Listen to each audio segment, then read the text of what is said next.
You ask Tiger to solve. This deals with linear equations with one unknown.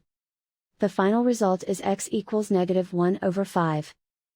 Let's solve it step by step.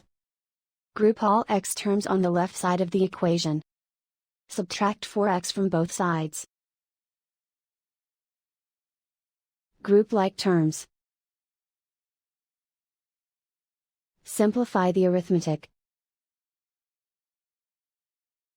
Group like terms. Simplify the arithmetic.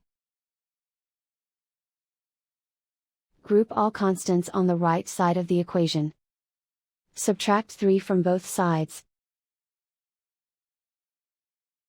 Simplify the arithmetic.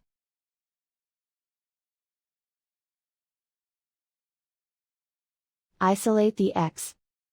Divide both sides by 5. Simplify the fraction.